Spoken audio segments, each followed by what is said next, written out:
these are the basic uses of a Hitachi StarBoard. You click on the StarBoard software to open the program up. It opens up with a blank page. There's several different tools on this little toolbar at the side, on the left hand side. I'll take you through each one individually fairly quickly.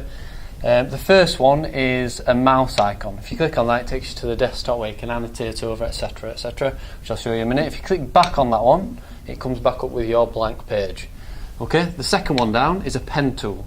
So we'll select the black colour and then write on here. Perfect for mind mapping or board blasting or anything else that requires you writing on a board. So interactive. And then the next one down is a shape tool. Whichever shape you draw, the board will turn into the actual shape. So it's changed it. So if I draw a circle, it will change it into a perfect circle. Okay. The next thing are the colours. So black, red, blue, green, pink. There are different colours within the bottom bar, the bottom toolbar there. So for every single icon, there's specific options. So for the pen icon, there is the thickness of the pen tool. There's dotted lines, more colours, etc. So a little bit more in depth. After the colours, there's a fill tool. Okay, so it's on blue at the minute. You can change the colour. So fill tool obviously fills in whatever shape that you've drawn on the screen. And then next one down is the eraser. So obviously a rubber tool.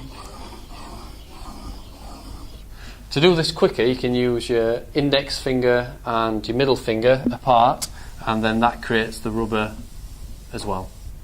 Okay. When you've done that, you can click on the shapes one, which is a little bit more in depth. So line, arrows, and then specific different shapes. So for example, arrow. You can draw different arrows, perfect for mind mapping, etc. Okay. Like I said, there's different things like circles, triangles, diamonds, squares, etc. if needed, if it's applicable. Top right is the arrow tool. Okay, little pointer like a normal mouse. This is basically how you control the computer like you would a normal mouse.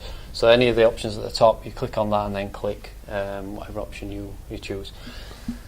The undo button's next. Click on that and it undoes anything that you've just done. Simple.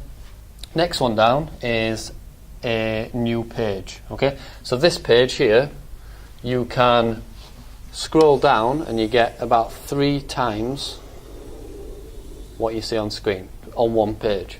To get a new page, when you've filled that space, click on new page icon, which is this little one with the arrow pointing down, and you've got a new page. So if we use the pen tool and create a little drawing on there, and then we'll create another page as well, and we'll do it in a different colour just so we can see, and then basically we've got 3 pages now. If you click on the next one down, it shows you those 3 different pages down, so you can select any page or slide that you've created. When you've done that, you can select either of them with the left or right tool. So that's previous, previous, next, next. The next tool is zoom in and zoom out, fairly simple. The next one down is settings, so things like compass, protractor, ruler, screen keyboard, screen block, screen recorder, a screen capture, a stopwatch and a spotlight. Again, we'll have a different video on the main uses of these other applications that are built in. Next one down is a little bit more in depth with colour and line size, etc, etc. Don't worry too much about that one. And then the one bottom right brings up a keyboard, so you can input text, or learners can input text on screen. Okay. Basically the next things that I want to show you really is importing a PowerPoint and exporting that to either a PowerPoint or a picture or a PDF. Okay, so to import, basically you go on to File, so you click on the arrow tool, click on File, Import, select whichever one it is, so I'll pick this fitness testing one for my example. Click Open, and then fairly quickly it's opened my PowerPoint. Click the left and right to go on like you would with a normal clicker, and then if you want to annotate over, click on the pen tool, click on black or whatever colour you want. So flexibility, sit and reach. Okay, so we've annotated over that slide. If you want to save that, you click on the menu button there, File, Export this time, not Import. Find out or decide where you want to save it. So in this instance we'll use desktop, and then you can change it to a PDF, but we'll change it to a PowerPoint just for the purpose of this. And we'll call it whatever it's called on here, which is StarBoard and then the date. So we'll save that to the desktop. It's fairly quick as well, as you can see, it's halfway through already.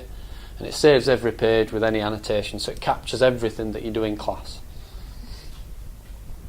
So nearly done. Okay? And then it goes back to the slide, the original slide. To get off this, you just go on to Menu, File, and Exit. Do you want to save? You don't need to save it because you already have saved it.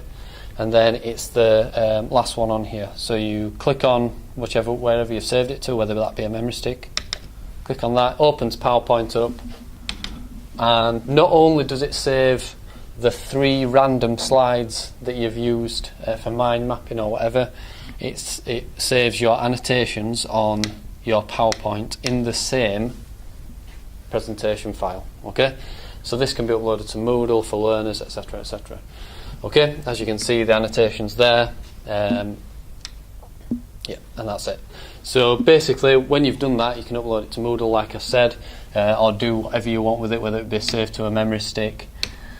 Click that off, and they're the main uses. I hope that's been of use and you can apply that in your lessons.